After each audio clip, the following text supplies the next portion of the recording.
Government చాలా క్లియర్గా చెప్తుంది, చర్చలకు వస్తే కరెక్టే, లేదా 2026 సరికి దీనికి పూర్తిగా ఫుల్ స్టాప్ పెడతామంటూ గవర్నమెంట్ ప్రకటించింది. ఇదంతా ఏ పని అంటారు?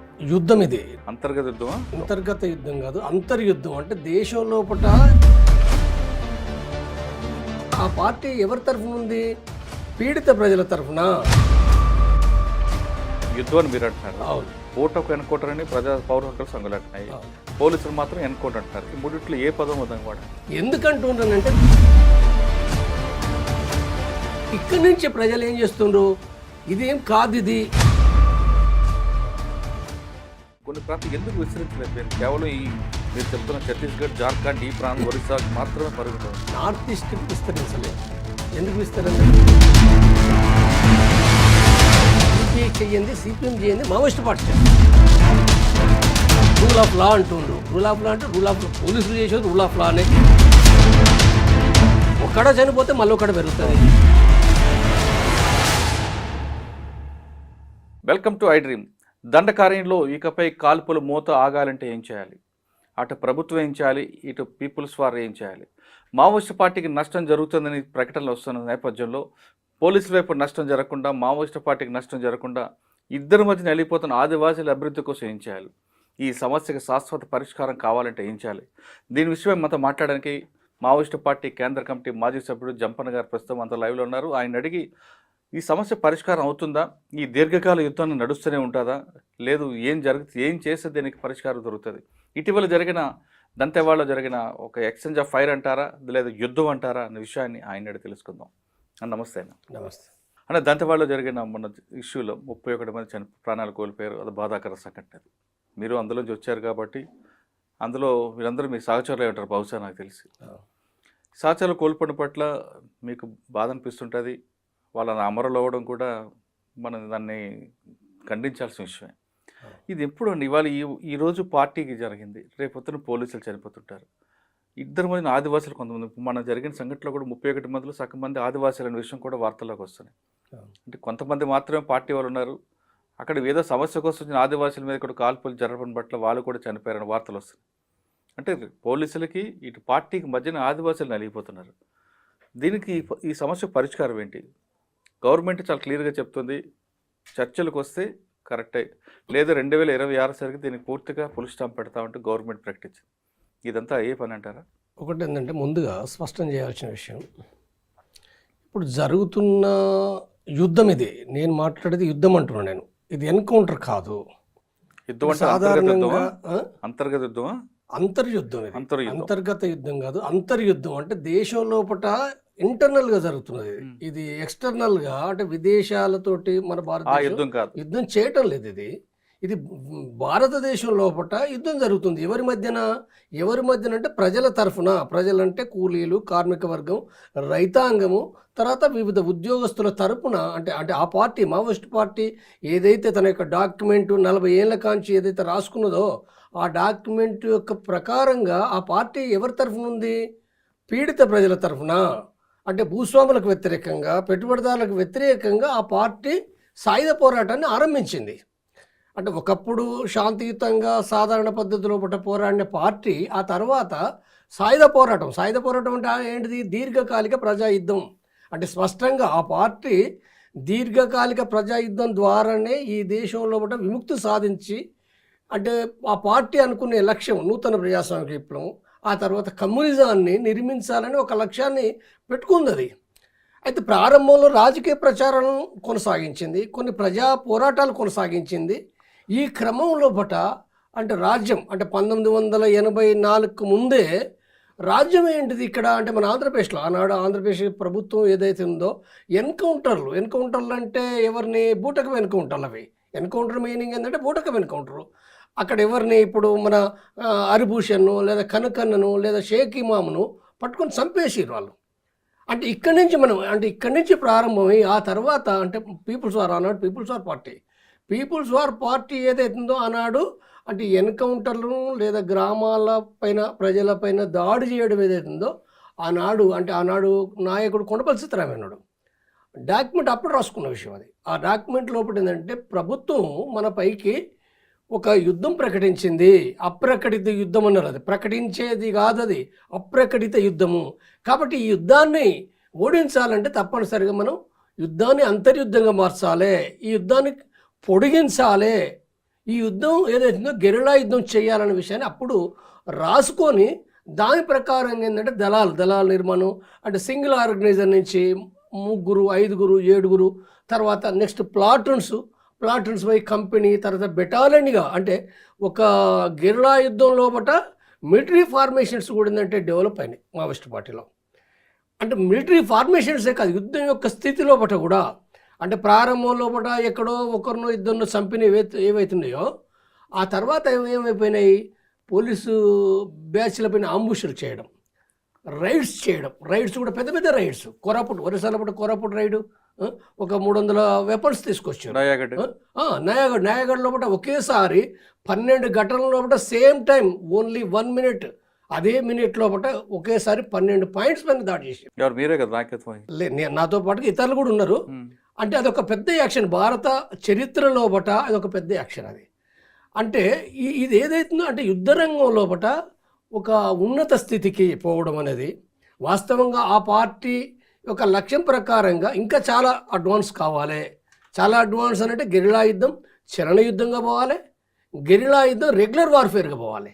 అంటే ఒక వంక ఈ యుద్ధం అనేది ఒక వంక ఇది తీవ్రం కావాలి. మిలిటరీ ఫార్మేషన్స్ ఏవైతున్నాయో మిలిటరీ ఫార్మేషన్స్ ఓన్లీ బెటాలియనే కాదు, అది ఇంకా చాలా ఉన్నత స్థాయికి పోవాలనేది ఏందో అది చాలా స్పష్టంగా నిర్ణయించుకొని తన డాక్యుమెంట్లు రాసుకుంది, తన కేడర్కు ఎడ్యుకేట్ చేసుకుంది, దానికి తగిన విధమైన శిక్షణను ఇచ్చింది. అది వివిధ సందర్భాల్లో కూడా బహిరంగంగా కూడా ఆ విషయాన్ని ప్రకటించింది, ఎక్కడ కూడా దాపరికం లేదు. అంటే ఇదొకటి. అంటే నేను ఇప్పుడు యుద్ధం అని ఎందుకంటున్నాను అనుకున్నప్పుడు సేమ్ ఇదే టైం లోపల 1985 లోపల ఈ ఆంధ్రప్రదేశ్ ప్రభుత్వం కావచ్చు లేదా కేంద్ర ప్రభుత్వం కావచ్చు ఆనాడు ప్రకటించింది ఏందో అది అప్రకటిత యుద్ధము. అంటే అది యుద్ధం అని ప్రకటించది. ఆనాటి నుండి ఈనాటి వరకు కూడా ఏంటంటే యుద్ధం ప్రకటించది. కానీ చేస్తున్నది ఏంటంటే అది అంటే ఇప్పుడు ఎన్కౌంటర్ అంటుండ్రు. ఎన్కౌంటర్ అంటే ఏంటిది? చాలా సింపుల్. అది ఎన్కౌంటర్ అంటే ఆత్మరక్షణ కోసం తమను తాము రక్షించుకోవడానికి ఎక్స్చేంజ్ ఆఫ్ ఫైర్. ఎక్కడిది? ఇప్పుడు నిన్నటి ఘటన ఉంది. ఇప్పుడు దంతవాడ లోపల అబూజ్మాడ్ లోపల జరిగిన ఘటన అది ఏం ఎక్స్చేంజ్ ఫైర్ కదా. దాన్ని అంటే ఈ ఘటననే చాలా విషయాలు మనం చెప్పొచ్చు, కానీ ఈ ఒక్క ఘటన కనుక మనం దాన్ని పరిశీలిస్తే అంటే ఈ ఘటన లోపల ఇప్పుడు మనం స్వయంగా మనం పోయి చూడలేదు, వాళ్ళు ఇచ్చిన రిపోర్ట్స్ ఆధారంగానే ఇప్పుడు ఇంటర్వ్యూ ఇచ్చారు, కమాండెంట్ మాట్లాడిండు. అంటే 3 రోజుల క్రితం రిపోర్ట్ వచ్చింది వాళ్ళకు. నారాయణపూర్ నుంచి దంతవాడ నుంచి పోలీసు బలగాలు 1200 మంది చుట్టుముట్టారు వాళ్ళు ఒక ప్లాన్డ్గా. వాళ్ళకి ఎక్కడి నుంచి వచ్చింది ఇన్ఫర్మేషన్? ఒక వంక కవర్స్ ద్వారా వచ్చింది. రెండవది అంటే ఈ ఏదైతే ఎలక్ట్రానిక్ ఇంటెలిజెన్స్, ఎలక్ట్రానిక్ డ్రోన్లు స్పష్టంగా అనేక సందర్భాల్లో పాటు కూడా వాళ్ళు డ్రోన్లు ఉపయోగిస్తారు. డ్రోన్లు రెగ్యులర్గా తిరుగుతున్నాయి. డ్రోన్లు ఓన్లీ ఇంటెలిజెన్సే కాదు, డ్రోన్లు దాడులు చేయడానికి ఉపయోగిస్తారు. అనేక సందర్భాలు మనకు రుజువులు కూడా ఏమొచ్చినాయి, అసలు ఆ బాంబింగ్ వేస్తే గ్రామ ప్రజలు చనిపోయినారు చాలా సందర్భాల. అనేకమైన రిపోర్ట్స్ కూడా వచ్చినాయి. ఇప్పుడు వాళ్ళు చెప్పకపోవచ్చు, వాళ్ళు ఇప్పుడు మేము డ్రోన్స్ ఉపయోగించిన విషయం చెప్పకపోవచ్చు, కానీ ప్రాక్టీస్లో జరిగింది. ఎందుకు జరిగింది అని అంటున్నట్టు నేను అంటే వీళ్ళు 1200 మంది పోయిర్రు. 12 మంది పోయిర్రా 12,000 మంది పోయిర్రా అనే సమస్య కాదది. కానీ అక్కడ వాళ్ళు ఒక 60-70 మంది మావోయిస్టు పార్టీ పిఎల్జే బలగాలు ఉన్నాయి వాళ్ళకాడ. అంటే పోల్చుకున్నప్పుడు వీళ్ళతో పోల్చుకుంటే వెపన్స్ కొంత వీకే అయినప్పటికీ కానీ ఈ దాడి ఏదైతుందో ఈ దాడి లోపల పోలీసు బలగాలు ఏంటిది అనేక సందర్భాలు దీంట్లో కాదు, వాళ్ళు సెల్స్ ఉపయోగిస్తుండ్రు, గ్రెనేడ్స్ ఉపయోగిస్తుండ్రు, అంటే మోటార్స్ ద్వారా రాకెట్ లాంచర్ ద్వారా ఈ బాంబింగ్ చేస్తుండ్రు. అంటే కింది నుంచి చేస్తుండ్రు, పైనుంచి చేస్తుండ్రు. తర్వాత మరొక వంక వెపన్స్ ఏతున్నాయో చాలా సోఫిస్టికేటెడ్ ఆటో వెపన్స్, అంటే తూటాలకు తక్కువ లేదు. తర్వాత వెపన్స్ ఏవైతున్నాయో ఆటో వెపన్స్ ఏతుందో అవి కంటిన్యూగా రాపిడ్ ఫైర్, అంటే 100 మంది చుట్టుముట్టి రాపిడ్ ఫైర్ చేసినప్పుడు ఇంక ఎక్స్చేంజ్ ఆఫ్ ఫైర్ ఏమున్నది అందులో? ఆ ఫైరింగే అంటే నువ్వు పోవడమే వాళ్ళని చంపేయడము, నిర్మూలించడము అని అనుకున్నప్పుడు అంటే ఇదేంటిది? ఇది ఎక్స్చేంజ్ ఆఫ్ ఫైర్ కాదు, ఇది నువ్వు రక్షించుకునేది కాదు, నువ్వు దాడి చేస్తున్నావు. ఈ దాడి ఏముంటుంది? ఇది మిలిటరీ భాషలో రాజకీయ నాయకులు ఏం మాట్లాడుతున్నారు కాదు, మిలిటరీ భాషలో బట్టి ఇది వార్, ఇది యుద్ధం. అంటే వాస్తవంగా ఈ యుద్ధం అనేది ఏది ఉందో యుద్ధం నువ్వు ఎందుకు చెప్పుకోలేకపోతున్నావు? ఇప్పుడు 85 నుంచి అంటే 40 సంవత్సరాలుగా యుద్ధం జరుగుతుంది. ఇది అంటే క్రమంగా చిన్న స్థాయి నుంచి ఒక ఉన్నత స్థాయికి పోయింది. ఇప్పుడు అంటే మొన్న జరిగిన దంతెవాడది యుద్ధం అని మీరు అంటున్నారు. అవును, ఓటకు ఎన్కౌంటర్ అని పౌర హక్కుల సంఘాలు అంటున్నాయి, పోలీసులు మాత్రం ఎన్కౌంటర్ అంటున్నారు. ఈ మూడిట్లో ఏ పదం వద్దని వాడాలి? నేను చెప్పేది ఇది యుద్ధం. యుద్ధం లోపల ఇప్పుడు అంటే ఇప్పుడు ప్రజలు మాట్లాడే దాని లోపల బూటకు వాళ్ళు ఎన్కౌంటర్ అంటుంటారు. వాళ్ళు ఎందుకంటుంటారంటే దాదాపు చరిత్ర లోపల 90% అబోవ్ ప్రజలను పట్టుకొని చంపారు, లేదా ఆర్గనైజర్స్ని పట్టుకొని చంపారు. అంటే ఈ పొజిషన్ కాబట్టి ఇక్కడి నుంచి ప్రజలు ఏం చేస్తుండ్రు, ఇదేం కాదు, ఇది ఎన్కౌంటర్ ఎక్కడిది, ఎన్కౌంటర్ అంటే ఏదో వీళ్ళు ఏదో కాల్పులు అంటే మామూలుగా ఏదో జరిగినాయి అనేది కాదు, ఇది ఏదో అరెస్ట్ చేయడానికి పోయిందని కాదు, అది వీళ్ళు అంటే పైన దాడి చేసి చంపుతుండ్రు అనేది నిర్మూలించడానికే వెళ్ళారు అంతే. మీరు అన్నట్లుగా పార్టీలో ఉన్న సభ్యులందరూ నిర్మూలించడానికి వెళ్ళారు తప్ప ఎక్స్చేంజ్ ఆఫ్ ఫైర్ కాదు, అరెస్ట్ కాదు, ఏం కాదు. ఒకరికి ఎలా గాయం జరిగిందండి? ఒక్కరికి ఇప్పుడు వాళ్ళు చెప్పేది నిజమా అబద్ధమా అనేది మనకి ఇప్పుడు చర్చ అనవసరం. కానీ నేనేం చెప్తున్నానంటే యుద్ధం అనుకున్నప్పుడు తప్పనిసరి గాయపడాలి, చనిపోవాలని రూల్ ఏం లేదు యుద్ధంలో. నేను ఎందుకు చెప్తానంటే ఇప్పుడు మావోయిస్టుల తరఫు నుంచి కూడా చెప్తా, మావోయిస్టులు కూడా ఇప్పుడు కోరాపుట్ల దాడి చేసారు, లేదా నాయగడ్డ చేసారు, లేదా ఇంకో చోట చేసారు, వాళ్ళు ఎవరు గాయాలు కాలే కదా, చనిపోలే కదా. అంటే యుద్ధం అనుకున్నప్పుడు ఏంటంటే అకస్మాత్తుగా సర్ప్రైజింగ్ అటాక్ చేసేసి సక్సెస్ చేసుకుని బయటికి రావడం. అంటే నేను ఇక్కడ చెప్పేది ఏంటంటే ఇప్పుడు బలగాలు వాళ్ళు మావోయిస్టు పార్టీ పిఎల్జే బలగాలు వాళ్ళు చెప్తారు మేము యుద్ధం చేస్తున్నాం అనే విషయం చాలా స్పష్టంగా చెప్తున్నారు. ఈ యుద్ధం చేయడం వాస్తవంగా ఏంటంటే రాజ్యాంగ వ్యతిరేకం. ఇది ఇప్పుడు ఈ యుద్ధం అనేది ఏందో రాజ్యాంగ వ్యతిరేకమైంది అది. ఇప్పుడు ఈ ప్రభుత్వం ఈ బలగాలు ఎందుకు చెప్పుకోలేకపోతున్నాయి? వాస్తవంగా యుద్ధం అనేది కూడా రాజ్యాంగ వ్యతిరేకమైంది. ఎందుకు వ్యతిరేకమైందంటే యుద్ధం అంటే ఏంటిది? యుద్ధమును విదేశాలతోటి యుద్ధం చేస్తావు, కానీ వితింది ఈ దేశ ప్రజలు ఏదైతుందో ఈ దేశ ప్రజలకు సంబంధించింది అనేక కారణాల రీత్యా వాళ్ళు కొన్ని పోరాటాలు, కొన్ని తిరుగుబాట్లు చేస్తారు. ఏ దేశంలోనైనా చేస్తారు కాబట్టి వీటిని అనసడం అనేది ఫస్ట్ ఏంది, దీని యొక్క ఆర్థిక రాజకీయ సమస్య ఏంటిది, దీన్ని ఎట్లా సాల్వ్ చేయాలనేది ప్రభుత్వాలు మూలాలకు వెళ్ళాలి. రాజ్యాంగంలో ఉన్న విషయం ఇది, భారత రాజ్యాంగంలో ఉన్న విషయం కాబట్టి నువ్వు దాన్ని సాల్వ్ చేయాలి. ఈ సాల్వ్ చేయకుండా నేను అణచేస్తున్నట్టు ఎట్లా అంటే అణచేస్తున్న భాష ఒక ప్రభుత్వ నాయకులు మాట్లాడడం కరెక్ట్ కాదు. అది మిలిటరీ పరంగా కొంతమంది పోలీస్ అధికారులు మాట్లాడచ్చు, లేదా నక్సలైట్లు మాట్లాడతారు, నక్సలైట్లు వాళ్ళ సిద్ధాంతం అదే కాబట్టి వాళ్ళు మాట్లాడతారు.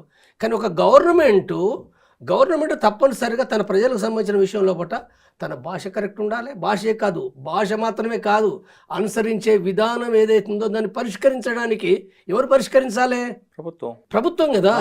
ప్రభుత్వం పరిష్కరిస్తామంటే ఒక ఉద్దేశం ఉంటుంది, అణిచివేస్తామంటే ఇంకొక మీనింగ్ వస్తుంది కదా. అవును, వేరే మీనింగ్ వస్తుంది. అణిచివేస్తామని అంటేనే కథ నువ్వు పూర్తిగా మిలిటరీ పైన ఆధారపడుతున్నావు. సమస్యను పరిష్కరిస్తామంటే ఒక మీనింగ్, కానీ నక్సల్ సమస్య 2026లో అణిచివేస్తామంటుంది ఇక్కడ. అవును, మనం ఏ విధంగా అర్థం చేసుకోవాలి? అంటే ఈ భాష ఏదైతే ఉందో ఏమాత్రం కూడా ఇది పరిష్కరించే ఉద్దేశం లేదు. దేశంలో ఇప్పుడుగా దాదాపు నక్సలిజం ఎప్పుడైతే స్టార్ట్ అయినప్పటి నుంచి కూడా ఏంటంటే అందరూ మాట్లాడుతారు దేశవ్యాప్తంగా, ప్రతి ఒక్కరు. ఓన్లీ మావోయిస్టు సంఘాలు మాత్రమే కాదు, అనేక మంది కాంగ్రెస్ కూడా మాట్లాడింది కదా. కాంగ్రెస్ మాట్లాడింది, కొన్ని సందర్భాల్లో బీజేపీకి సంబంధించిన వాళ్ళు కూడా వివిధ సందర్భాలు ఆ నాయకులు కూడా మాట్లాడి ఉన్నాయి. అంటే ఈ సమస్య ఏంటిది అంటే రాజకీయ ఆర్థిక సమస్య. మరి రాజకీయ ఆర్థిక సమస్య అనుకున్నప్పుడు దాన్ని పరిష్కరించాలి కదా. పరిష్కరించినవా? ఏం పరిష్కరించినావు? ఎక్కడ పరిష్కరించినావు? పరిష్కరిస్తే మరి ప్రజలు ఎందుకు పోరాడుతుండ్రు? మరి వాళ్ళకి ఏం పని లేదా? ఉత్తగానే వాళ్ళు పోరాడతారా? వాళ్ళు అంటే ప్రాణాలు అర్పించడానికి ఈ దేశంలో ప్రజా సమస్యలు ఉన్నాయి కాబట్టి అన్యాయాలకు వ్యతిరేకంగా వాళ్ళు పోరాడుతున్న విషయం చాలా స్పష్టంగా ఉంది అది. కాబట్టి అలాంటప్పుడు అంటే ముందు ఏ ప్రభుత్వం అయినా ఆ సమస్యలు పరిష్కరించాలి, ఫస్ట్ పాయింట్. రెండవది ఏంది అంటే ఒకేసారి 100% పరిష్కరించబడకపోవచ్చు. ప్రభుత్వం రంగానే మొత్తంగా పరిష్కరించబడతాయంటే కావు. ఒక వంక పరిష్కరించాలి, మరొక వంక సెకండ్ మెథడ్ ఏంటంటే వాళ్ళతోటి పీస్ టాక్స్ చేయాలి. మీరు ఏదైతే డిమాండ్ పెడుతుండ్రో, ఏ విషయాలు అయితే ఉన్నాయో ఆ విషయాలు చర్చించాలనే విషయాన్ని ముందు పెట్టాలి కదా. ఇది ముందు పెట్టకుండా అణిచివేత ఏంటిది, దానికి డెడ్ లైన్ పెట్టడం ఏంటిది? ఈ భాష రాంగ్ కదా. ఇప్పుడు ప్రభుత్వం కూడా 2026 టార్గెట్ పెట్టుకొని అసలు ఈ సమస్యని లా అండ్ ఆర్డర్గా చూస్తుంది, కానీ ఈ సోషో ఎకనామిక్ ప్రాబ్లంగా చూడట్లేదు. మనం అది అక్కడ ప్రభుత్వం అక్కడ తప్పు పడుతుందో అనిపిస్తుంది నాకు. అదే అంటే ఇప్పుడు ఒకటి వాళ్ళు చెప్తున్నట్లుగా సామాజిక ఆర్థిక సమస్య ఇది. అవును, ఆ కోణంలో కాకుండా శాంతి భద్రతల సమస్యగానే దీన్ని చూస్తుంది శాంతి భద్రతల సమస్యను చూస్తుంది. అంటే ఒకప్పుడన్నా కొన్ని సందర్భాల ప్రభుత్వాలు రాజకీయ ఆర్థిక సమస్య అని మాట్లాడిన సందర్భాలు కూడా కొన్ని సందర్భాలు ఉన్నాయి, కొన్ని సందర్భాల. కానీ ఇప్పటికి వచ్చేవారికైతే మాత్రం ఇప్పుడున్న ప్రభుత్వం, కేంద్ర ప్రభుత్వం ఏ సందర్భంగా కూడా ఒక్కసారి కూడా ఇది రాజకీయ ఆర్థిక సమస్యని మాట్లాడది. దాడి అణచివేయడం కూడా డెడ్ లైన్ పెట్టడం. లొంగిపోండి అనేది ఏంటిది? లొంగిపోండి అనేది ఏందో అంటే ఒక పార్టీ వ్యక్తులు లొంగిపోవడం వేరు, కానీ ఒక పార్టీ దానికి ఒక సిద్ధాంతం ఉంది కదా. దానికి ఉన్న సిద్ధాంతం కమ్యూనిజం, మార్క్సిజం పైన ఆధారపడే ఆ పార్టీ పనిచేస్తుంది. ఆ పార్టీ నువ్వు లొంగిపోని చెప్పి ఎట్లా అంటావు? అంటే పార్టీ పూర్తి వైండ్ అప్ చేయమని అర్థం. అది జరుగుతుందా? అది అసలు ప్రపంచంలో ఎక్కడ ఉన్నదా? కమ్యూనిస్టులు వాళ్ళ యొక్క లైన్ మారితే, వాళ్ళు వర్గ పోరాటం కొనసాగించకపోతే మారింది వేరు. కానీ ఒక రియల్గా ఒక పార్టీ త్యాగం చేస్తున్న పార్టీ, ప్రజల కోసం అంకితమైన పార్టీ లొంగిపోదు కదా. లొంగిపోరు వాళ్ళు, ఎట్టి పరిస్థితుల్లో లొంగిపోరు. మీరు అన్నట్లు కరెక్టే. ఒకప్పుడు మనం ఉమ్మడి ఆంధ్రప్రదేశ్లో కానీ ఎక్కడ తీసుకున్నా ప్రజల బలంతోనే పార్టీ ముందుకు వెళ్ళింది. దానికి ఎంతో చరిత్ర ఉంది. ఇప్పుడు ప్రజాబలం పూర్తిగా తగ్గిపోతుంది కాబట్టి ప్రభుత్వం కూడా అణచివేత ధోరణికి వచ్చిందనే విషయం వస్తుంది. ఎందుకంటే వాళ్ళు అప్పర్ హ్యాండ్ తీసుకొస్తున్నారు. అటువైపు పోలీసులు చంపడం, వాళ్ళ చేతిలో చాలామంది పోలీసులు చనిపోయారు, మరోవైపు ఆదివాసులు నష్టపోతున్నారు. కాబట్టి అణచివేత ధోరణిలో వెళ్ళాలనే ఉద్దేశంతో ఉందని ఒక భావన వస్తుంది. ఏమంటారు? ఇప్పుడు అట్లా అనుకుంటే మనకు గత చరిత్రలో 85 నుంచి 89 వరకు మనకు ఆంధ్రప్రదేశ్లో కూడా చాలా తీవ్రమైన నిర్బంధం కొనసాగింది. ఆ నిర్బంధం లోపల అప్పటి వరకు ఉన్న పార్టీ నిర్మాణాలు ఏవైతే అన్నీ దెబ్బతిన్నాయి. చాలామంది చనిపోయారు, సరెండర్ అయినరు. చాలా అంటే అసలు ఏమాత్రం కూడా పార్టీ లేదు, అది వ్యక్తులుగా మిగిలినరు. మరి మిగిలినప్పటికీ మళ్ళీ పార్టీ అభివృద్ధి అయింది కదా, అక్కడి నుంచి డెవలప్ అయింది కదా. అంటే తర్వాత ఇంకా మరొక ఉదాహరణ, ఇప్పుడు ఆంధ్ర లోపల, తెలంగాణ లోపల 95, 2000 తర్వాత ఇక్కడ దెబ్బతిన్నది. 2000 తర్వాత దెబ్బతిన్నప్పటికీ మరి దండకాండలే పెరిగింది కదా. అంటే ఒక కాడ దెబ్బతింటే మరో కాడ పెరుగుతుంది. ఒక సమయంలో కూడా దెబ్బతింటే మరొక సమయంలో కూడా పురోగమిస్తుంది. అంటే దీంట్లో ఈ యుద్ధం ఇది ఏంటిది? ఇది గెరిలా యుద్ధం. ఈ గెరిలా యుద్ధం లోపల దీంట్లోపట డేట్ పెట్టి ఈ డేట్ లోపల దీన్ని నిర్మూలిస్తామనేది ఏందో చరిత్ర లోపల ఎప్పుడు సాధ్యం కాలే, ఎన్నటికీ కాదు. వాళ్ళు తప్పులు చేస్తే వేరు. వాళ్ళు తప్పులు చేసిన అనుకో, అంటే ప్రధానమైన ఒక ఎత్తుగడ లోపల తప్పులు చేసినప్పుడు ఆ పార్టీ నిర్మూలించబడుతుంది. కానీ అది ప్రజల్ని అంటిపెట్టుకొని సరైన నిజాయితీగా ఆ పార్టీ ఉండగలిగితే, త్యాగశీలంగా ఉండగలిగితే ఆ పార్టీని వంచడం అనేది ఏందో అంత ఈజీ కాదు. ఇది నేను మరొక మాట చెప్తున్నాను. నేను శ్రీలంకలో ఒకటి ఎల్టీటీని దెబ్బతీయగలిగారు. అక్కడ చాలా బ్రహ్మాండమైన సైనిక శక్తి ఎల్టీటీ. ప్రభాకర్ ప్రపంచంలో పట ఒక బ్రహ్మాండమైన, ఒక చిన్న దేశంలో పట ఒక పవర్ఫుల్ యుద్ధం చేశాడు. అది చరణ యుద్ధం, రెగ్యులర్ వార్ఫేర్కి వెళ్ళిపోయింది అది. కానీ అంతిమంగా అది లాస్ట్కి ఏమైపోయిందంటే అది నిర్మూలించబడింది. దానికి కారణం ఎక్కడుందనంటే, అంటే రెగ్యులర్ వార్ఫేర్లోనే ఉండడం, ఒక పెద్ద సైన్యాలతోటి ఉండడం అనేది ఉందో దానికి నష్టం కలిగింది. అది వాస్తవంగా అది గెరిల్లా యుద్ధంలోకి మారాల్సి ఉండే. ఆ దేశం చాలా చిన్న దేశం, చిన్న ప్రాంతంలో ఉన్నది. అది చుట్టూ సముద్రం ఉంది. కానీ ఆ పరిస్థితుల్లో పట్టు వాళ్ళ యొక్క మిలిటరీ ఎత్తుగడలు ఏవెత్తినాయో చాలా తప్పుడుకున్నాయి. అంటే మొదటి నుంచి కొనసాగుతున్న దాని ప్రకారంగా జరిగింది. దాని మూలంగా వాళ్ళు ఊహించని విధంగా ఏంటంటే ప్రభాకరంతో సహా అందరూ దెబ్బతిన్నారు. అయితే ఈ విషయాలు మావోయిస్టు పార్టీకి ఆ గుణపాఠం ఉంది, చాలా స్పష్టంగా లెసన్స్ తీసుకుంది.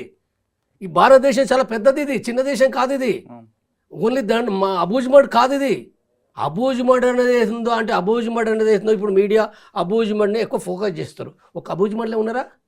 అబూజ్మడ్ అంటేనే మొత్తం దండకారణ్యం కాదు కదా, ఛత్తీస్గఢ్ కాదు కదా. ఛత్తీస్గఢ్లో అనేక జిల్లాలు ఉన్నాయి, అడవి ప్రాంతం లేదు. చుట్టూ మహారాష్ట్ర ఉంది, ఒరిస్సా ఉంది, ఏఓబి ఉంది, తెలంగాణ ఉన్నది, మధ్యప్రదేశ్ ఉన్నది, జార్ఖండ్ ఉంది, అస్సాం ఉంది, నార్త్ ఈస్ట్ ప్రాంతాలు, కొత్త ప్రాంతాలు కూడా అడవి ప్రాంతాలు ఉన్నాయి.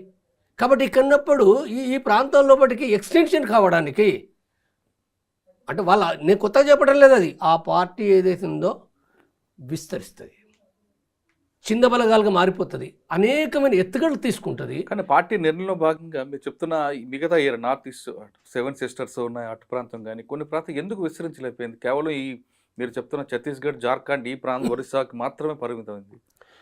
అక్కడ అది కూడా అక్కడక్కడ పోకట్లా కనిపిస్తుంది. నార్త్ ఈస్ట్కు విస్తరించలే. ఎందుకు విస్తరిందంటే పార్టీ పుట్టి పెరిగిన పరిస్థితి, దాని డెవలప్మెంట్ని బట్టి. అంటే ఇప్పుడు ఫస్ట్ సౌత్ ఇండియా నుంచి నార్త్ ఇండియాకు విస్తరించింది. తిరిగి నార్త్ ఈస్ట్కి వచ్చేవారికి ఏంటంటే మొట్టమొదటి నుంచి, అంటే ఒకప్పుడు ఉమ్మడి కమ్యూనిస్ట్ పార్టీ ఉన్నప్పుడు, అంటే 25 తర్వాత 30 తర్వాత అక్కడ ఏంటంటే నార్త్ ఈస్ట్ కూడా కమ్యూనిస్ట్ పార్టీ ఉండే. కానీ ఆ తర్వాత కమ్యూనిస్ట్ పార్టీ ఏదైందో, కమ్యూనిస్ట్ పార్టీ అంటే అక్కడ వ్యతిరేకత వచ్చింది అక్కడ నార్త్ ఈస్ట్ లోపల. ఎవరు బ్రేక్ చేయాలి. ఎందుకు వ్యతిరేకత వచ్చిందని అంటే కమ్యూనిస్ట్ పార్టీ అనుసరించిన విధానాల మూలంగా అక్కడ వ్యతిరేకత వచ్చింది. కమ్యూనిస్టులు అంటే చాలా అసహించుకుంటారు. కాబట్టి ఇది నేపథ్యం. అయితే ఈ నేపథ్యం ఉన్నప్పటికీ మావోయిస్టు పార్టీ ఏదైతుందో తన యొక్క రాజకీయ అవగాహన ఏదైతుందో అంటే జాతుల స్వయం నిర్ణయాధికార హక్కును ఇది సపోర్ట్ చేస్తుంది. సిపిఐ చెయ్యండి, సిపిఎం చేయండి, మావోయిస్టు పార్టీ చేస్తుంది. కానీ అయినప్పటికీ కూడా ఏంటంటే తను ఈ ప్రాంతంలో కూడా విస్తరించడం అనేది దృష్టి పెట్టుకున్నది కాబట్టి ఇది ఇక్కడ విస్తరించింది. తర్వాత రెండోది ఏంది, ఇక్కడున్న ప్రాంతంలో ఒకటే గెరిల్లా యుద్ధాన్ని అభివృద్ధి చేయాలి, లేదా ఇక్కడ విముక్తి ప్రాంతాలు అభివృద్ధి చేయాలనే ఈ దృష్టి ఉన్నది కాబట్టి ఇక్కడ ఫోకస్ చేసింది. అయితే ఇక్కడ ఫోకస్ చేసిన క్రమంలో కూడా యుద్ధం కొనసాగుతుంది కదా. ఇప్పుడు యుద్ధము అనేది ఏందో ముఖ్యంగా ఇప్పుడు మనకు 2000 నుంచి దండకారణలో చాలా సీరియస్ అయింది. కాబట్టి అది ఎక్కడికంటే అక్కడికి విస్తరించలేని పరిస్థితి ఒకటి వచ్చేసింది. అది అంటే ఈ పరిస్థితి కాబట్టి ఇప్పుడు ఏదైతుందో అంటే ఇప్పుడు నేను చెప్పేది ఏంటంటే ఎంత వేగంగా విస్తరిస్తుంది, ఏ రకంగా విజయాలు సాధిస్తుందని కాదు నా ఉద్దేశంలో. నేను చెప్పదలుచుకున్న విషయం ఏంటంటే అది అంత ఈజీగా నిర్మూలించడం సాధ్యం కాదు. ఇది నేను స్పష్టంగా చెప్తున్నాను. అన్న, మీరు పార్టీలో పనిచేసినప్పుడు ఇటువంటి విషయాలన్నీ కూడా మీరు స్టడీ చేస్తారు కదా. కమిటీ తీసుకున్న నిర్ణయాలు కొన్ని పాత లైన్ ప్రకారం వెళ్ళబట్టే ప్రజలకి పార్టీకి మధ్యన గ్యాప్ వచ్చిన విషయాన్ని మీరు గుర్తించారు. ఈ విధంగా ఇప్పుడున్న సమస్యను ముందుకు తీసుకొచ్చి ఈ లైన్లో మనం వెళ్తే పార్టీకి మరొకసారి పునర్జన్మ ఉంటుంది అనే విషయాన్ని మీరు గుర్తించి మీరే లీడ్ తీసుకొని చేస్తుంటే ఒకటే ఏంటంటే ఇప్పుడు నేను మాట్లాడిన విషయం వేరు. నేను మాట్లాడిన విషయం ఏంటంటే ఈ దేశంలో 1967 లోపల నక్సల్ బరీ మూవ్మెంట్ స్టార్ట్ అయింది. నక్సల్ బరీ మూవ్మెంట్ స్టార్ట్ కావడానికి అంటే 2 కారణాలు. ఒక కారణం అప్పటి వరకు ఉన్న సిపిఐ సిపిఎం పార్టీలు, ఈ 2 పార్టీలు ఏవైతున్నాయో వర్గ పోరాటాన్ని కొనసాగించకుండా వర్గ సామరస్య విధానాలు, సంస్కరణవాద పద్ధతులు అవలంబించినాయి. తర్వాత ఏ రకంగా విప్లవం చేయాలనే విషయాన్ని కూడా స్పష్టీకరించలే. అంటే దశాబ్దాల తరబడి ఆ పార్టీ లోపల అనేక చర్చలు జరిగి ఒక సీరియస్ సిచ్యువేషన్ లోపల అక్కడి నుంచి విప్లవకారులు అనుకునే వాళ్ళు, విప్లవం చేద్దాం అనుకునే వాళ్ళు బయటకు వచ్చారు. చార్ మహేందర్ కావచ్చు, లేదా చంద్రపుల్లారెడ్డి, తరిమెల నాగిరెడ్డి, దేవులపల్లి వెంకటేశ్వరరావుతో సహా అనేక మంది, వినోద్ మిశ్రా లాంటి వాళ్ళు అనేక మంది దేశవ్యాప్తంగా బయటకు వచ్చారు. బయటకు వచ్చినప్పుడు దాన్ని ఏం చేశారు, ఈ దేశంలో ఇది వ్యవస్థ ఏంటిది, ఈ వ్యవస్థ ఏంటిది అనుకున్నప్పుడు భూస్వామ్య వ్యవస్థగా వాళ్ళు అనాలిసిస్ చేసుకున్నారు. అంటే గ్రామీణ ప్రాంతంలో భూస్వామ్య వ్యవస్థ ఉన్నది వాస్తవంగా. గ్రామీణ ప్రాంతంలో ఇప్పుడు గవర్నమెంట్కి వచ్చేవరకే కాంగ్రెస్ గవర్నమెంట్ ఏంటిది నా దృష్టిలో. ఇప్పుడు నేను చెప్పేదాని ప్రకారం ఏంటంటే అది బూర్జువా గవర్నమెంట్. కానీ వీళ్ళ యొక్క విశ్లేషణ తప్పున్నది. వీళ్ళ విశ్లేషణ ఏముందంటే భూస్వామ్య బూర్జువా దళారీ బూర్జువా గవర్నమెంట్ అని విశ్లేషణ చేశారు. ఇది విశ్లేషణ చేయడమే కాదు, అది అంటే భూస్వామ్య వ్యవస్థ ఎట్లుందనేది అవుతుందో దాన్ని తీవ్రంగా లోతుగా ఆలోచించాలి. కానీ ఇప్పుడు లేదు కదా భూస్వామ్య వ్యవస్థ. అందుకోసం నేను అదే చెప్తున్నా. అంటే ఆ భూస్వామ్య వ్యవస్థ గ్రామాల్లో ఉన్నది కాబట్టి పీపుల్స్ వార్ ఎందుకు డెవలప్ అయింది. పీపుల్స్ వార్ కావచ్చు, లేదా పుల్లారెడ్డి పార్టీ కావచ్చు, ఎవరైతే భూస్వామ్య వ్యతిరేక పోరాటం చేసినారో ఆ పార్టీలు డెవలప్ అయినాయి. పీపుల్స్ వార్ లోపలికి మరి భూస్వామ్య వ్యతిరేక ఇప్పుడు వరంగల్ కానీ కరీంనగర్ కానీ చూడండి. ఇప్పుడు మొన్న యేసఫ్ చనిపోయిండు, అన్నసాగర్ వాళ్ళ ఊరు ఉంది కదా, భూస్వాములు కదా అన్నసాగర్. ఇప్పుడు అందరూ భూస్వాముల వ్యతిరేకంగా పోరాటం జరిగింది. అక్కడ అనేక ప్రాంతాల్లో భూస్వామ్య వ్యతిరేక వేల కొద్ది ఎకరాలను భూస్వాముల భూములను ప్రజలు స్వాధీనం చేసుకున్నారు కదా. సరే ఆ తర్వాత ఏమైందో చరిత్ర అది వేరే. కానీ అంటే ఒక భూస్వామ్య వ్యతిరేక పోరాటం జరిగింది కాబట్టి ఆ పార్టీ డెవలప్ అయింది. అయితే ఆ తర్వాత ఇవాళ ఇప్పుడు దండకారణలో పట్టిన భూస్వాములు ఏం లేరు. అక్కడున్న దోపిడీ వేరే. ఆడిన దోపిడీ ఒకప్పుడు ఫారెస్ట్ దోపిడీ ఉంది, తర్వాత ఇప్పుడు పెట్టుబడిదారుల దోపిడీ చాలా సీరియస్గా కొనసాగుతుంది.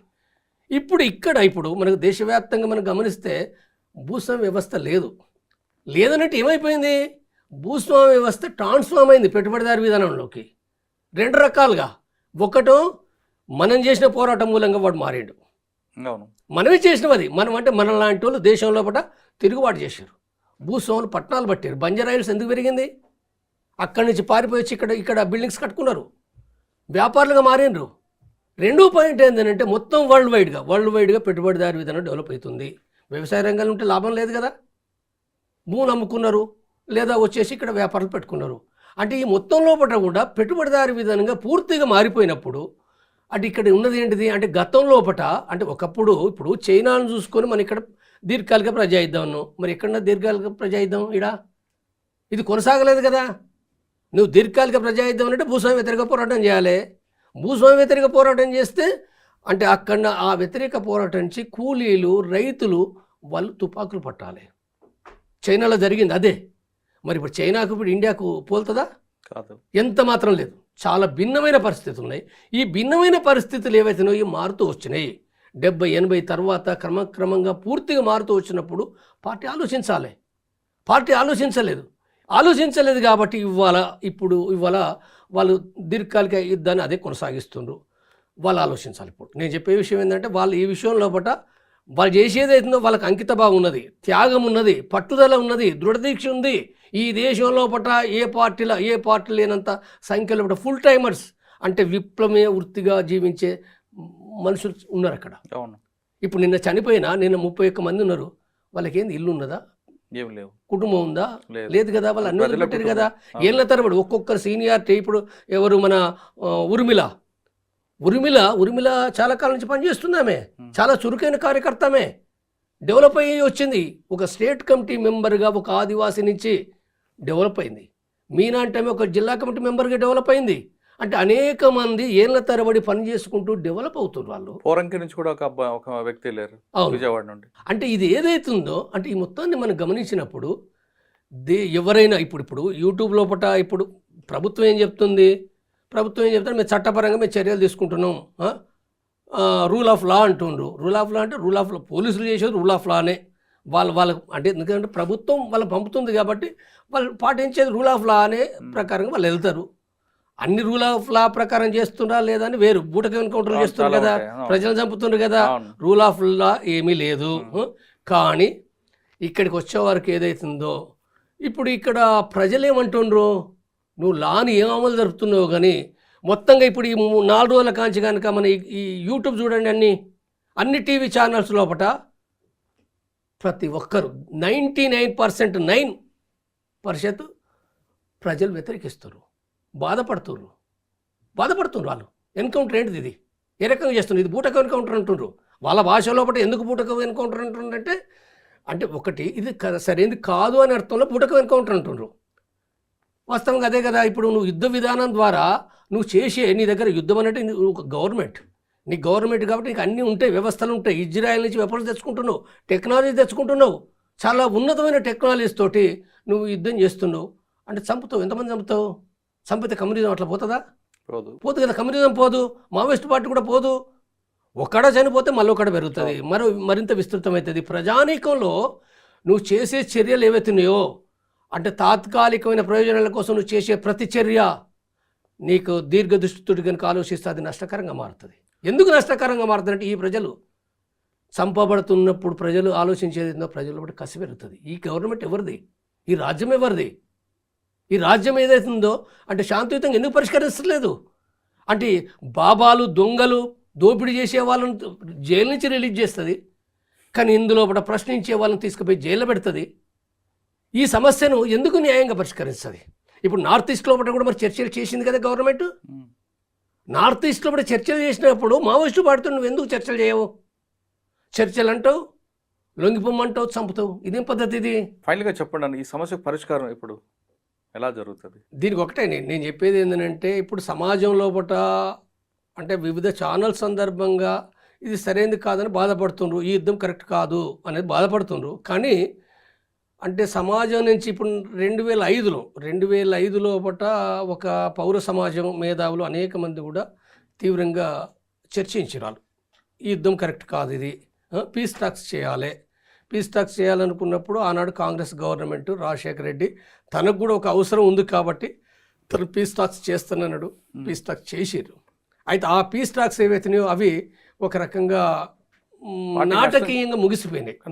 పార్టీకి నష్టం జరిగింది కదా. పార్టీకి నష్టం జరిగింది. అంటే ఈ గవర్నమెంట్ ఏదైతే నిజాయితీగా వాస్తవంగా దాని మూలంగా ఆ చర్చల మూలంగా మావోయిస్టు పార్టీ ఏదో బలపడ్డది అనేది ఏమీ లేదు. జస్ట్ కరీంనగర్లో వరంగల్లో అక్కడిక్కడ కొన్ని మీటింగ్లు పెట్టుకున్నారు. సాధారణ మీటింగ్ పెట్టుకుంటారు కదా, మీటింగ్లు పెట్టుకుంటారు. ఏం మునిగిపోయింది నీకు? ఇప్పుడు నువ్వే చెప్తున్నది అంటే మీరు బయటకు రండి, బయటకు వచ్చి మాట్లాడుకోవచ్చు కదా, మీకు డెమోక్రటిక్ రైట్ ఉంది కదా అని అన్నప్పుడు వాళ్ళు ఏంటి ఒక మీటింగ్ పెట్టుకున్నంత మాత్రం ఏమొస్తుంది? నువ్వు చెప్పొచ్చు కదా. ఒకవేళ వాళ్ళు చెప్పే రాజకీయ విధానం తప్పైతే నువ్వు తప్పని చెప్పు. నువ్వు అంటే ఇప్పుడు ఛత్తీస్గఢ్లో జరగబోయే చర్చలు కూడా గతంలో జరిగిన చర్చలు మాదిరిగా అవుతాయి అనుకోవచ్చా? అంటే నమ్మకాలు లేవు కదా. ఇప్పుడు యాక్చువల్గా ఇప్పుడు అమిత్ షా ఛత్తీస్గఢ్ లోపల బీజేపీ గవర్నమెంట్ మళ్ళీ కొత్తగా ఫామ్ అయినప్పుడు అక్కడ ముఖ్యమంత్రి మాట్లాడాడు, హోమ్ మినిస్టర్ మాట్లాడాడు, అమిత్ షా కూడా అక్కడికి వచ్చినప్పుడు మాట్లాడాడు, చర్చలకు రండి అని అన్నాడు. ముఖ్యమంత్రి అయితేనో మీరు రండి నాతో అవసరమైతే ఫోన్లో కూడా మాట్లాడవచ్చు అని చెప్పి అన్నాడు. ఫోన్లో మాట్లాడచ్చు అన్నావు, ఎన్కౌంటర్ చేస్తున్నావు. ఎవరిని ఎన్కౌంటర్ చేసినావు? అసలు పార్టీ దళాలను కూడా కాదు, ప్రజలను చంపినాడు. ప్రజల్ని చంపి మళ్ళీ చర్చలకు రమ్మంటే వాళ్ళు ఎట్లా వస్తారు? అది జోక్ కదా అది. మరి పరిష్కారం ఏంటి మీరు మీ దృష్టిలో? నేను అందుకోసం నేను ఏమంటున్నానంటే పౌర సమాజం నుంచి ఒత్తిడి జరగాలి సీరియస్గా. ఇప్పుడు ఆంధ్రలో కావచ్చు, తెలంగాణలో కావచ్చు, ఎవరైతే ఉన్నారో పౌర సమాజం నుంచి, అంటే ఇప్పుడు ఈ చర్చలు అనేటి యుద్ధం అనేది ఇది రాజ్యాంగ వ్యతిరేకం. ఈ యుద్ధం అనేది ఏందో ఇప్పుడు ఇరువైపులు చనిపోతారు, పోలీసులు చనిపోతున్నారు, వీళ్ళు చనిపోతారు. ఇప్పుడు 2-3 ఘటనల లోపల మావోయిస్టులు చనిపోయినారు. మరి రేపు పోలీసులు చనిపోరా? అదే చనిపోరని మనమే గ్యారంటీ లేవు. తప్పనిసరిగా రేపు చనిపోవచ్చు. చనిపోయినప్పుడు మరి అప్పుడు చర్చ ఏంటిది? అంటే ఇప్పుడు ఈ ఉన్నాయి. ఇప్పుడు 2026 మార్చ్ డేట్ పెట్టిండ్రు. వాస్తవంగా నేను యుద్ధం అనే దానికి నేను ఇంకొకటి ఏం చెప్తున్నానంటే, ఈ ఆపరేషన్లు అనేటింది ఫస్ట్ గ్రీన్ అంటున్నారు, ప్రహార్ అన్నారు, తర్వాత త్రిశూల్ అన్నారు, తర్వాత ఇప్పుడు సూరజ్ కుండ్ అన్నారు, ఇప్పుడు కగార్ అంటుండ్రు. ఆపరేషన్ల పేరు అంటే ఈ ఆపరేషన్లను బట్టి ఇది యుద్ధం అని అర్థం చేసుకోవచ్చు. అందుకోసం ఏంటంటే దీనిపైన తప్పనిసరిగా పౌర మేధావులు ఎవరైతే ఉన్నారో వాళ్ళు తప్పనిసరిగా వాళ్ళు నిలబడాలి, ముందుకు రావాలి. మావోయిస్ట్ పార్టీ కూడా ఏంటంటే ఆలోచించాలి. నేను చెప్పే విషయం ఏదైతుందో నేనేమి లొంగిపోవాలని నేను చెప్పడం లేదు, కానీ ఈ దేశంలో పట్ల వ్యవస్థ మారిన విషయాన్ని కూడా మావోయిస్ట్ పార్టీ తప్పనిసరిగా గుర్తించాలి, ఆలోచించాలి. ఇది నేను ఒక్కనే చెప్పడం లేదు. ఇవాళ మొత్తంగా ప్రజల అభిప్రాయాలు కనుక గమనిస్తే ఈ సొసైటీ మారిందనే విషయం వాళ్ళు అర్థం చేసుకోవచ్చు.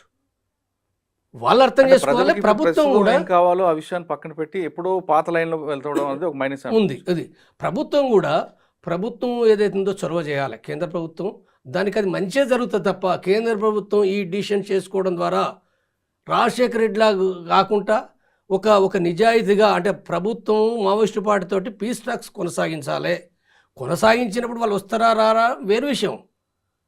ప్రభుత్వం చేతుల్లో ఉంటుంది కదా చొరవ. ఒకవేళ నువ్వు వద్దని కూడా బంద్ పెట్టుకుంటావు కదా, నీకేం నష్టం లేదు కదా, కానీ కొనసాగించవచ్చు కదా నువ్వు పీస్ ట్యాక్స్. ఇప్పుడు 2005 లోపల రాజశేఖర రెడ్డి ప్రభుత్వం ఓన్లీ ఆంధ్రప్రదేశ్లో కొనసాగించింది. దేశంలో ఎక్కడ ఏ గవర్నమెంట్ కొనసాగించలే. మరి ఇప్పుడు నీకు మోడీ గవర్నమెంట్కి ఇది ఖ్యాతి వస్తుంది కదా. నీ భాష మార్చు, నువ్వు విజ్ఞప్తి చేయి, నీకే ఉపయోగపడుతుంది కదా. నువ్వు సరైన పద్ధతిలో పాటు ఉంటే పొలిటికల్గా ఎందుకు అనుసరించవు?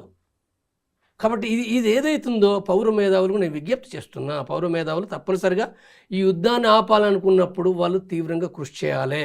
ఈ క్రమం లోపల మావోయిస్టు పార్టీ ఆలోచిస్తుంది. ప్రభుత్వం పైన ఎక్కువ మనం ఒత్తిడి చేయాల్సిన అవసరం ఉంది. ఓకే, ఇంకొక ఫైనల్కి వస్తానండి.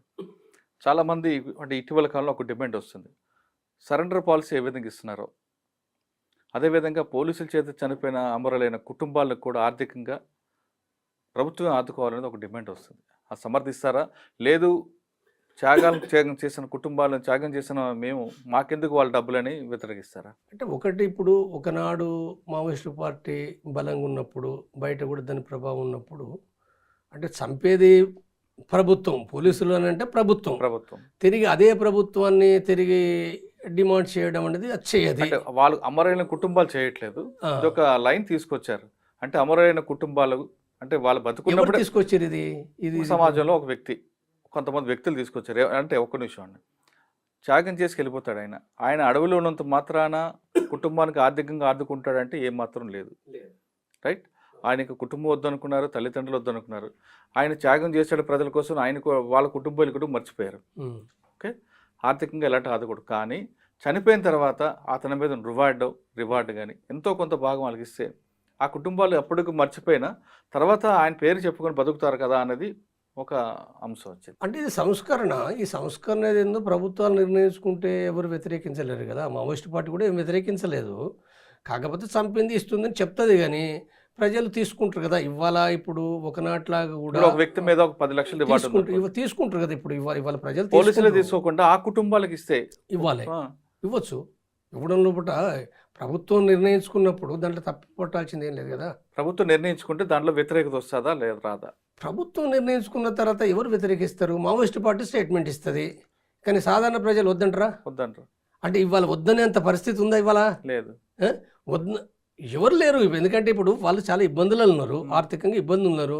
కాబట్టి వస్తున్నప్పుడు అయితే తీసుకుంటారు కదా. ప్రభుత్వం ఆ విధంగా నిర్ణయం తీసుకుంటే ప్రజల నుంచి హర్షణ వస్తుంది అంటారు. వస్తుంది, కానీ ప్రభుత్వం తీసుకోదు కదా, అంత ఈజీ నేనే అనుకుంటలేను. అది తీసుకుంటుంది అనేది నా దృష్టిలో పట్ట అలాంటిది ఏం లేదు. అవన్నీ ఏంటంటే అనేక చర్చలు జరుగుతాయి కాబట్టి మనం ఏం దానికి చెప్పగలిగేది ఏం లేదు. ఛత్తీస్గఢ్ రాష్ట్రంలో కాదు, జార్ఖండ్ కానీ, మధ్యప్రదేశ్ కానీ, ఏఓపీ కానీ ఇటువంటి రాష్ట్రాల్లో ఉన్న సమస్యను పరిష్కరించాలంటే కేవలం ఢిల్లీలో మీటింగ్ పెట్టడం కాదు, అక్కడ ప్రజలకు ఏం కావాలో విషయం కనుక్కోవాలి. ఇకపై ఈ యుద్ధం ఆగాలంటే పౌరులందరూ ముందుకు రావాలి. ఎవరైతే పౌర హక్కులు ఉన్నాయో వాళ్ళే కాకుండా ప్రతి ప్రజలు కూడా ముందుకు వచ్చి ఈ యుద్ధానికి పులి స్టాప్ పెట్టాలి. అందరూ రోడ్డు మీదకి వచ్చి ధర్నాన్ని కాకపోయినా వాళ్ళ గలం వినిపిస్తే ఖచ్చితంగా ప్రభుత్వం కిందకి దిగి వస్తుంది. ఛత్తీస్గఢ్ రాష్ట్రంలో జరుగుతున్న సమస్య పరిష్కారానికి శాశ్వత పరిష్కారం దొరుకుతుందంటూ చంపన్ గారు చెప్తున్నారు. ఇది దీర్ఘకాల యుద్ధంగా భాగంగా విడిచిపెడితే పార్టీ కూడా నష్టం జరిగే అవకాశం ఉంటుంది. కాబట్టి పార్టీ కూడా ప్రజలకి ఏ సమస్య ఉందో ప్రస్తుత సమస్య ఆ లైన్ మార్చుకొని ప్రస్తుత సమస్య మీద ఎక్కువ ఫోకస్ చేస్తే ప్రజల నుంచి స్పందన కూడా అదే విధంగా వస్తుందంటూ జంపన్న గారి అనుభవం చెప్తున్నారు. ఛత్తీస్గఢ్ రాష్ట్రంలో జరుగుతున్న యుద్ధంపై జంపన్న గారి అనుభవం తెలుసుకున్నాం. మరో అంశాల్లో మళ్ళీ కలుద్దాం. అంతవరకు నమస్తే. థ్యాంక్ యూ అన్న. Thank you very much.